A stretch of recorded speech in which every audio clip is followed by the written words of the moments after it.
সাংসদ ৰকিবুল হুছেইনক আক্ৰমণ কৰা কেন্দ্ৰ কৰি গৌৰীপুৰত উত্তপ্ত পৰিস্থিতি। যোৱাকালি ৰূপহীহাটৰ নতুন বজাৰত ধুবুৰীৰ সাংসদ ৰকিবুল হুছেইন তেওঁৰ পুত্ৰ আৰু দেহৰক্ষীক দুষ্কৃতিকাৰীয়ে আক্ৰমণ কৰা কেন্দ্ৰ কৰি গৌৰীপুৰত উত্তপ্ত কৰি তোলে কংগ্ৰেছ নেতা কৰ্মীসকলে। হাতে হাতে বেনাৰ পোষ্টাৰ লৈ বিভিন্ন শ্লোগানেৰে উত্তপ্ত কৰি তোলে পৰিস্থিতি।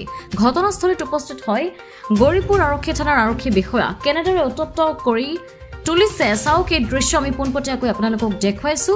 চাওক, এয়া হৈছে গৌৰীপুৰৰ উত্তপ্ত পৰিস্থিতিৰ দৃশ্য। অলৰেডি নগাঁও এছপিক ফোনযোগে জনাইছিল যে কিবা দুৰ্বৃত্তৰ ষড়যন্ত্ৰ কৰিছে মোৰ ওপৰত।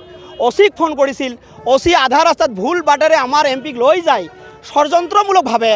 অসমৰ মুখ্যমন্ত্ৰী ষড়যন্ত্ৰমূলকভাৱে বিজেপিৰ গুণ্ডা বাহিনীক লৈ পেলাই আমাৰ অসমৰ মুখ্যমন্ত্ৰীয়ে ষড়যন্ত্ৰ কৰি পেলাই আমাৰ সাংসদক নিৰ্মমভাৱে প্ৰহাৰ কৰিছে। গতিকে আমাৰ গৌৰীপুৰ সমষ্টিৰ যুৱ কংগ্ৰেছে আমি ধিক্কাৰ জনাইছোঁ আৰু অতি শীঘ্ৰে আমি মুখ্যমন্ত্ৰীক দাবী জনাইছোঁ যে অতি শীঘ্ৰে 24 ঘণ্টাৰ ভিতৰত এই দোষী কালপিতকেইটাক বিজেপিৰ কালপিতকেইটাক কৰায়ত্ব কৰিব লাগে আৰু জেল হাজতলৈ প্ৰেৰণ কৰিব লাগে। আৰু যদি নকৰে আমি অনাগত দিনত আমি আজি সকীয়াই দিছোঁ গৌৰীপুৰ সমষ্টিৰ পৰা যুৱ কংগ্ৰেছে আমি মুখ্যমন্ত্ৰী হিমন্ত বিশ্ব শৰ্মাক গৃহ বিভাগৰ মুখ্যমন্ত্ৰী আমি সকীয়াই দিছোঁ। যদি গ্ৰেপ্তাৰ নকৰে আমি অনিৰ্দিষ্ট কালৰ বাবে আমি ধুবুৰী জিলাকে ধৰি আমাৰ গৌৰীপুৰ সমষ্টি কটকটীয়াভাৱে বন্ধ ৰাখিম। আৰু আপোনালোকে দেখা পাইছে আমি হিমন্ত বিশ্ব শৰ্মাৰ পুতলিকা জ্বলাব আহিছোঁ।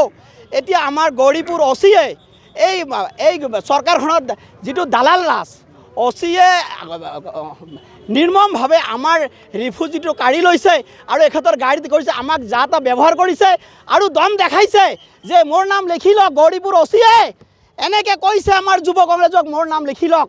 তেনেহ'লে এই অচিয়ে তেনেহ'লে চিন্তা কৰক প্ৰশাসন অসম পুলিচে কেনেকৈ মুখ্যমন্ত্ৰীৰ দাফতত চলি আছে। আমাৰ ৰাইজৰ যিখিনি কাণ্ড আমাৰ মানে যিখিনি তত্বাৱধানত থাকিব লাগে সেনেকৈ অসম পুলিচে ৰখা নাই, আমাৰ গৌৰীপুৰ পুলিচে তেনেকৈ ৰখা নাই। আমি দেখা পালোঁ তাৰ চৰিত্ৰ। কাৰণ আজি যেনেকৈ অচিয়ে আমাক যেনেকৈ দম দিলে মোৰ নাম লিখি লওক, আমি ভয় নকৰোঁ। তেনেহ'লে যদি ভয় নকৰে আমি গণতান্ত্ৰিকভাৱে যুৱ কংগ্ৰেছে আমি ৰাস্তাত ওলাই আহিছোঁ। কাৰণ আমাৰ এজন জনপ্ৰতিনিধিক নিৰ্মমভাৱে প্ৰহাৰ কৰিছে আৰু এই মুখ্যমন্ত্ৰীৰ চামচা হৈ পেলাই আজি আমাক ইয়াতে ৰখাই পেলাই আমাৰ ৰিফিউজিটো লৈ গ'ল আৰু দেখাই দিলে আমাক যে আমি হিমন্ত বিশ্ব শৰ্মাৰ কথাত উঠাবহ কৰোঁ, বিজেপি চৰকাৰৰ কথাত উঠাবহ কৰোঁ। কিন্তু এই গৃহ বিভাগ যে আমাৰ ৰাইজৰ লগত নাই। এজন প্ৰতিনিধি যদি আমাৰ যদি তেনেকৈ যদি এজন প্ৰতিনিধি সাংসদ ভাৰতবৰ্ষৰ ভিতৰত 10 লাখ ভোটত জিকি পেলাই এজন সাংসদ হৈছে ধুবুৰী লোকসভাৰ পৰা, সেই সাংসদৰ যদি নিৰাপত্তা নাই তেনেহ'লে আমাৰ সাধাৰণ ৰাইজৰ, আমাৰ গৌৰীপুৰ সমষ্টিৰ ৰাইজৰ তেনেহ'লে আমাৰ কি নিৰাপত্তা থাকিব, অসমৰ ৰাইজৰ কি নিৰাপত্তা থাকিব। গতিকে আমি এই অসমৰ মুখ্যমন্ত্ৰীক অতি শীঘ্ৰে পদত্যাগ কৰিবলৈ দাবী জনাইছোঁ। গৌৰীপুৰ সমষ্টিৰ যুৱ কংগ্ৰেছৰ সভানেত্ৰী হাজবেণ্ড হিচাপে, জিলা কংগ্ৰেছৰ জেনেৰেল ছেক্ৰেটাৰী হিচাপে মই আৰু বেছি নকওঁ যে আমি আজিলৈকে বাট চাই থাকিম। যদি আমাৰ এই গৌৰীপুৰ সমষ্টিৰ যুৱ কংগ্ৰেছে আমি আজি দিনটো বাট চাই থাকিম, মুখ্যমন্ত্ৰীয়ে যদি দোষী কৰায়ত্ব কৰিব নোৱাৰে তেনেহ'লে আমি কটকটীয়া বন্ধৰ আহ্বান জনাইছোঁ এই নিউজ চেনেলৰ যোগেদিয়ে। ধন্যবাদ।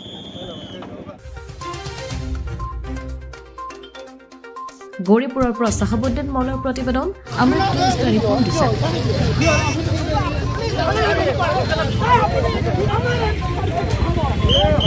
অমৃত প্ৰবাহ অসমীয়া সাপ্তাহিক কাকতৰ ডিজিটেল সংস্কৰণ অমৃত নিউজ, সত্যৰ সন্ধানত অমৃত নিউজ।